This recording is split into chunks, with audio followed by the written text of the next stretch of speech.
रचना, हमारा बेटा हुआ है, माँ कितनी खुश है ना। हाँ लकी जी, बस जेठानी जी का भी बच्चा हो जाता तो हमारा परिवार पूरा हो जाता। देवर जी, ये रिपोर्ट रख दीजिए संभाल कर, मैं थोड़ा रेस्ट कर लेती हूँ। जी भाभी जी। माँ ये लो मिठाई खाओ, पड़ोस वाली को लड़का हुआ है। ठीक है बेटा, फ्रिज में रख दिया। अब मैं भी बहुत जल्द उनको मिठाई खिलाने वाली हूँ क्योंकि मेरी बहू को पोता होने वाला है। भाभी, मैं चाहती हूँ ना आपके गुड़िया से लड़की होए और इस घर में लक्ष्मी आए। मैं भी चाहती हूँ कि हमारी छोटी सी एक लड़की हो, फिर देवरानी जी का लड़का और मेरी लड़की दोनों मिलकर बहुत खेलेंगे। बहू और सिपाली, तुम दोनों ये क्या बात कर रहे हो? लड़कियां घर की लक्ष्मी नहीं, बोझ होती है। माँ जी, आप ये कैसी बात कर रही हैं? आप ये मत भूलिए कि आपने भी एक लड़की को जन्म दिया है। और हाँ माँ जी, मैं बेटा बेटे में फर्क नहीं करती, मुझे तो बस बेटी ही चाहिए। माँ, अगर आपको लड़की से दिक्कत है तो मैं भी तो एक लड़की हूँ, मुझे क्यों नहीं मार के पैदा होते? कान खोल कर सुन लो, मुझे कुछ नहीं पता। लड़का होना चाहिए, मतलब लड़का होना चाहिए।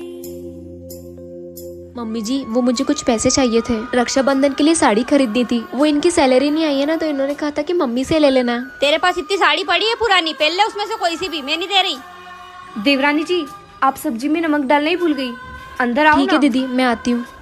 दीदी, सब्जी में नमक है तो? अरे वो सब छोड़ो, तुम ये साड़ी देखकर बताओ ना कौन सी अच्छी लग रही है। दीदी अच्छी तो सारी लग रही है, पर वो ब्लू वाली ज्यादा अच्छी लग रही है। ये वाली? हाँ दीदी, अब यही वाली पहन के जाओ।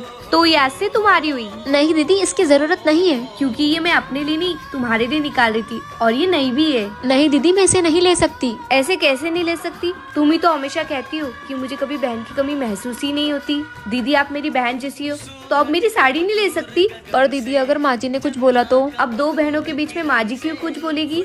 ये लो। दीदी, आज आपने फिर से साबित कर दिया कि आप मेरी बड़ी बहन जैसी हो। और सुनो, कुछ भी जरूरत पड़े तो मुझे बोला करो, मुझसे जितना हो पाएगा मैं तुम्हारे लिए करूँगी। बहू, तेरी माँ का फोन आया था और वो कह रही थी कि मेरी बेटी का पहला बच्चा मायके में ही हो। तू है ना, पैकिंग कर ले, मैं बेटे को कह के तुझे पहुँचवा देती हूँ। ठीक है माँ जी।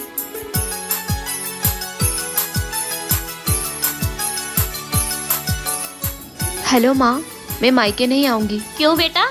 क्योंकि मेरी सासू माँ की इच्छा है कि मेरा पहला बच्चा मेरे ससुराल में ही हो। लेकिन बेटा, तेरी सासू माँ तेरा अच्छे से ख्याल नहीं रख पाएगी। अरे माँ, ऐसा नहीं है, वो तो बहुत अच्छी है और वो तो मेरा अभी से ख्याल रखने लग गई है, आपकी तरह। ठीक है, जैसा तुझे ठीक लगे। ठीक है माँ। ये ले बेटा हल्दी वाला दूध, मैंने अंजू को तुझे देने के लिए बोला था, उसने मुझे दे दिया।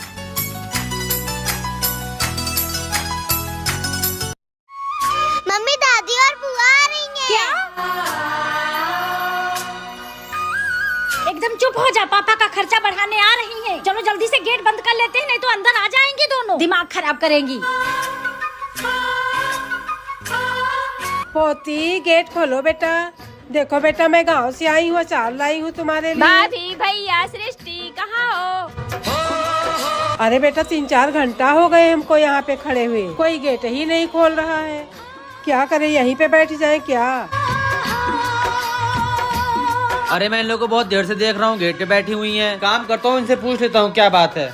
क्या हुआ अम्मा, मैं इतनी देर से देख रहा हूँ आप लोग गेट पे बैठी हुई हैं। हाँ बेटा, बहू बेटा की आए थे, लेकिन कोई गेट ही नहीं खोल रहा है। एक काम करिए, आप दोनों लोग मेरे साथ मेरे घर चलिए, मैं कुछ करता हूँ अभी। ठीक है बेटा।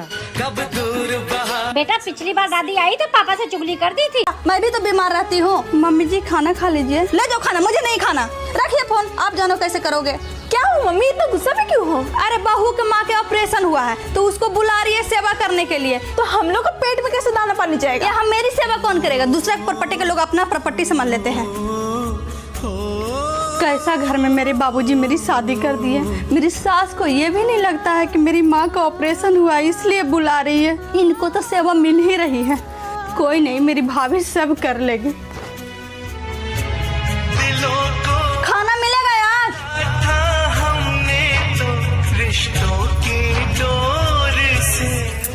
पता नहीं कैसा घर में अपना बेटा को रिश्ता कर दिया।